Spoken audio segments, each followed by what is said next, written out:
Stop aux jambes qui coulent en crawl. Souvent, on me dit que les battements en natation sont trop difficiles.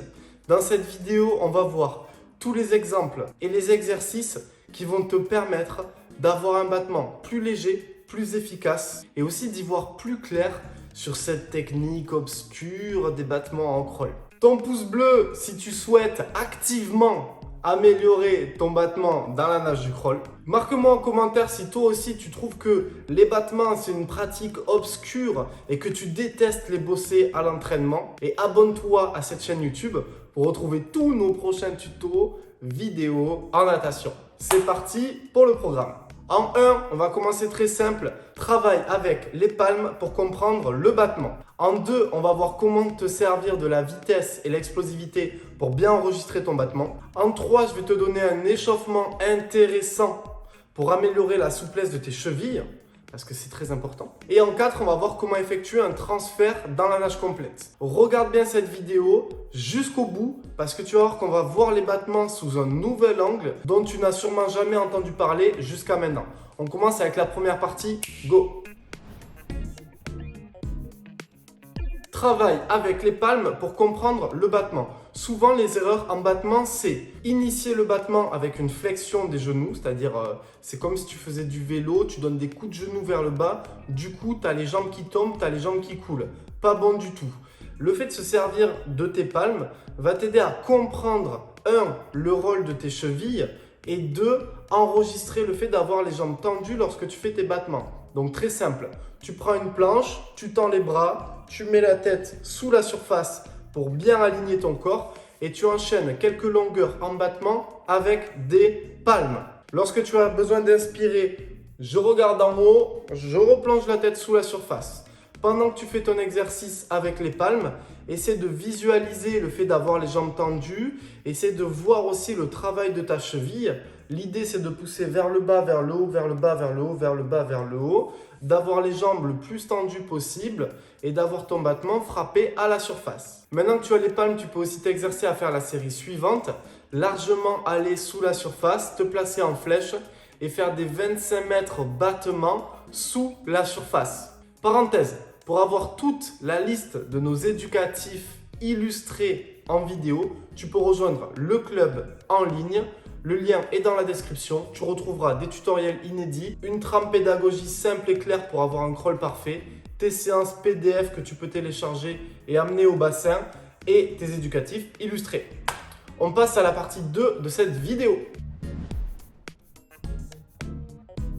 Prends une planche, effectue des séries très rapides de battements et chronomètre tes résultats.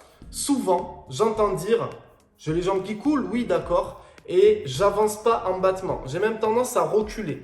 En gros, beaucoup de personnes me disent, et marque-moi si c'est ton cas en commentaire, dès que je prends une planche et que je fais des battements, je recule. Oui, peut-être qu'il y a un problème. Du coup, ce qu'on va voir, c'est comment résoudre ce problème. Tu as le premier exercice, mettre les palmes et comprendre le mouvement. Ensuite, deuxième exercice, tu vas enchaîner des séries rapides et tu vas te chronométrer. Le fait d'aller vite, de créer une inertie, va te permettre de t'adapter. Donc, si tu es vraiment un cas désespéré, tu commences avec les palmes, tu fais 4, 6, 8 fois 25 battements très rapides, planche devant, tête sous la surface et tu t'amuses à comprendre le battement. Le fait d'aller vite va te positionner parfaitement sur ton mouvement. Et aussi, ça va te conforter avec l'idée que tu avances.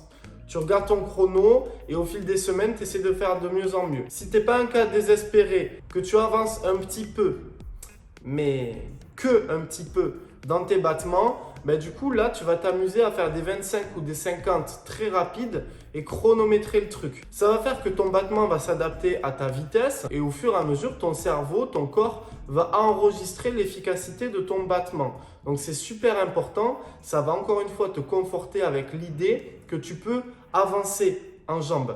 Et aussi tu peux te mettre une marge de progression. Si tu fais 4 fois 50 mètres et que tu fais 50 mètres en 1 minute 30 ou en 2 minutes avec tes battements, le but du jeu, c'est de faire moins la semaine d'après, la semaine suivante, etc. Donc forcément, tu vas être obligé de progresser.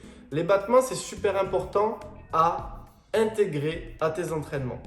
Et tu peux le faire sous cet angle. Bien sûr, il y a tout un tas d'autres manières de travailler tes battements. Encore une fois, le club en ligne est là pour toi. Troisième partie, un échauffement intéressant pour améliorer la souplesse de tes chevilles, puisque la souplesse de tes chevilles intervient dans tes battements. L'échauffement est le suivant. Tu remues un petit peu tes chevilles, tu t'assois sur une chaise ou sur un plot ou je sais pas où dans la piscine, tu vois, hors de la piscine. Et en fait, tu vas attraper tes chevilles et tu vas t'amuser un petit peu à les remuer dans tous les sens. Tu fais un étirement, etc. Et ensuite, tu vas essayer d'étirer tes chevilles en posant ta pointe des pieds par terre et en amenant le genou vers l'avant. Ça, c'est super intéressant à faire puisque tu vas travailler l'élasticité de ton articulation. Tu peux faire ça vers l'avant, sur le côté et vers l'extérieur. Tu peux le faire en chaussettes chez toi, devant la télé, comme je viens de te montrer, ou alors tu peux faire ça à la piscine. Bien sûr, le petit pouce bleu pour les chaussettes blanches et grises qu'on apprécie. Ce qui est intéressant, c'est d'allier une série de battements avec les palmes à la suite de cet échauffement, puisque les palmes vont t'aider à mieux exercer de la souplesse dans tes chevilles. On part pour la quatrième partie de cette vidéo. Transfert vers la nage complète. On a vu 2 exercices et un échauffement pour améliorer ton battement dans la nage du crawl. Maintenant, le but, c'est de transférer ce battement sur ta nage complète. Le principe est simple. Avoir un battement serré, régulier, frappé à la surface lorsque tu nages ton crawl. Une nage du crawl bien étirée, très gracieuse en amplitude, etc.